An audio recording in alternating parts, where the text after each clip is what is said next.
Are you ready to dive into the treacherous waters of the Indian Ocean, where desperate pirates clash with some of the most formidable vessels on the planet?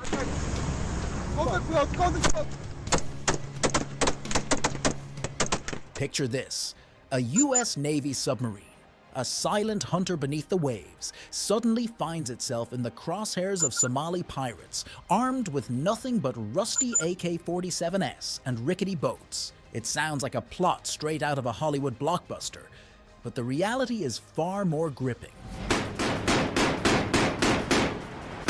Somalia's coastline has become a breeding ground for audacious piracy, driven by poverty, lawlessness, and the promise of massive ransoms. But what happens when these seafaring marauders, once the scourge of commercial shipping lanes, set their sights on a military behemoth like a US Navy submarine? Join us as we unravel the mystery behind this unlikely clash of titans, from the technological superiority of submarines to the desperate tactics of Somali pirates. Every twist and turn in this high-stakes game of cat and mouse will leave you on the edge of your seat. Before we uncover the truth behind the audacious clash, hit that subscribe button now, and don't forget to like and comment for more thrilling adventures on the high seas. Let's dive into the heart-pounding confrontation. In the wake of Somalia's collapse in 1991, chaos reigned supreme along its coastline. With no centralized government to enforce laws or protect maritime territories, foreign fishing vessels swooped in to exploit the abundant waters. For coastal communities already reeling from the devastation of civil war, this was a devastating blow. Traditional fishermen, once the backbone of the local economy, found themselves pushed to the brink of starvation as their livelihoods vanished before their eyes. Faced with this dire situation, some fishermen chose a darker path. What began as efforts to defend their waters soon transformed into dangerous assaults on foreign vessels. Armed with little more than rifles and the occasional rocket-propelled grenade, these desperate men took to the seas in small, simple boats, determined to reclaim what they saw as rightfully theirs.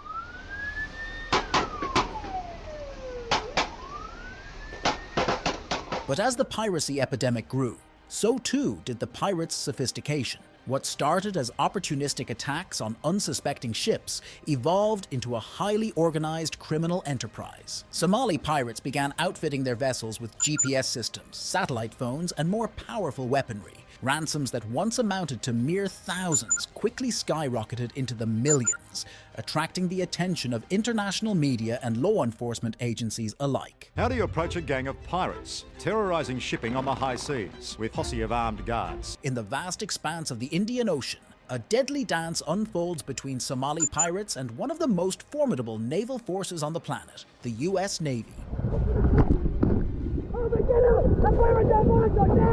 US naval submarines, renowned for their stealth and lethality, are among the most technologically advanced vessels in existence. Designed to operate undetected beneath the ocean's surface, they boast state-of-the-art sonar systems that give them unparalleled awareness of their underwater surroundings. Armed with torpedoes and cruise missiles, they pose a formidable threat to any surface vessel that dares to venture into their domain.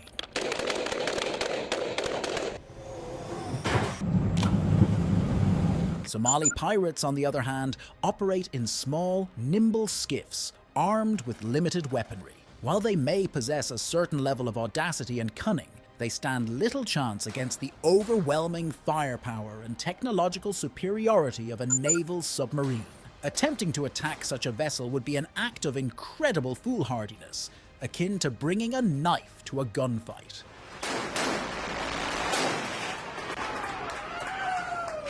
In the murky depths of the ocean, a new player has emerged in the deadly game of maritime cat and mouse, the narco submarine. Crude semi-submersibles used by drug cartels to transport illicit narcotics. These vessels represent a unique challenge to both anti-piracy forces and the pirates themselves. As they ply the waters off the coast of Somalia, they may inadvertently cross paths with Somali pirates, sparking a battle for control of the high seas. Just be careful we don't fall over them. Unlike traditional submarines, narco subs lack sophisticated sonar systems and advanced weaponry. Instead, they rely on evasive maneuvers and concealment to avoid detection. Their crews, a mix of cartel enforcers and locals seeking a desperate payday, are highly motivated to protect their precious cargo, worth millions in street value.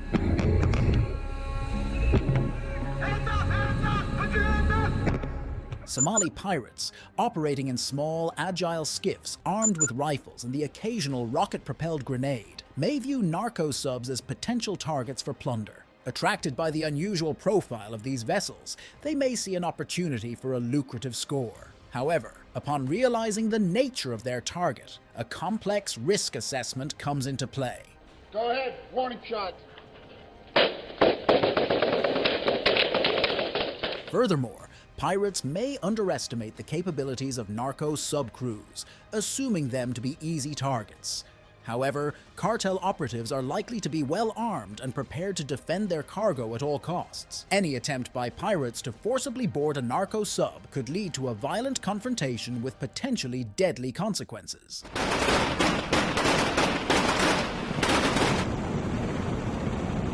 It was March 18th, 2006, and the waters off the coast of Somalia simmered with tension as two U.S. Navy warships, the USS Cape St. George and the USS Gonzales, patrolled as part of Combined Task Force 150, a multinational mission to combat piracy and terrorism. Little did they know that they were about to face a brazen challenge that would test their mettle like never before.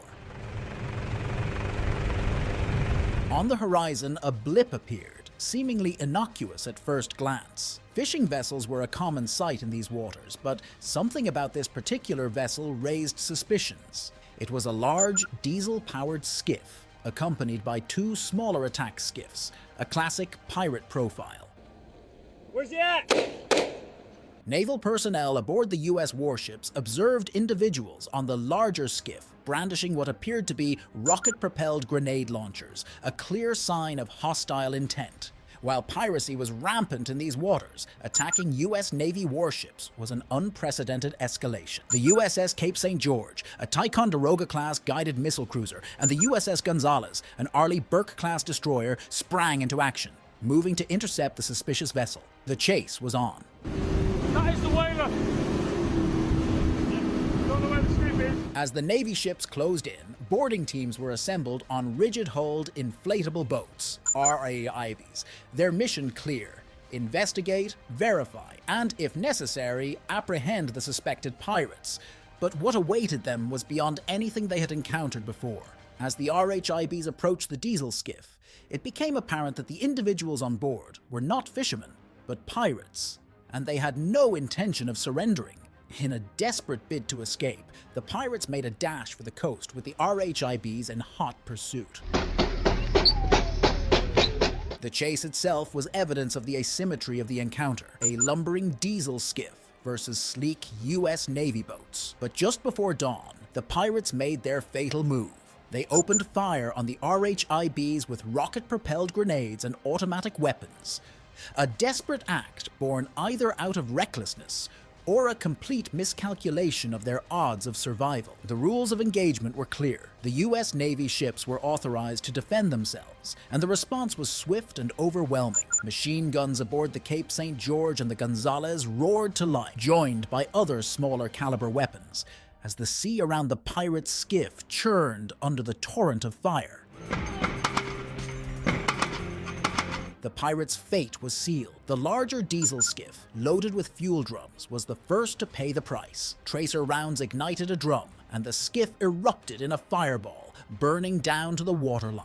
Chaos reigned among the pirates as those on the smaller attack skiffs finally ceased their futile resistance. In the end, one pirate lost his life, 5 others were wounded, and the rest were taken into custody by the U.S. Navy teams. Dutch medical personnel, part of the Combined Task Force, rushed in to assist the injured while evidence of the pirates' activities was collected. The shockwaves of the incident rippled through the anti-piracy operations, sending a clear message across pirate networks that even the mightiest of naval ships were not off limits. The consequences of engaging them were beyond grim, serving as a sobering reminder of the risks involved in challenging the naval supremacy of the U.S. Navy. Watch here, the Navy opening fire on the pirates. They boarded the ship. The ship was captured by pirates off the coast of Somalia. As we conclude our exploration of the riveting clash between Somali pirates and naval submarines, remember to stay informed and engaged in the dynamic world of maritime security. If you found this discussion enlightening, don't forget to like, comment, and subscribe to our channel for more captivating insights and thrilling adventures on the high seas. Until next time, safe travels and smooth sailing.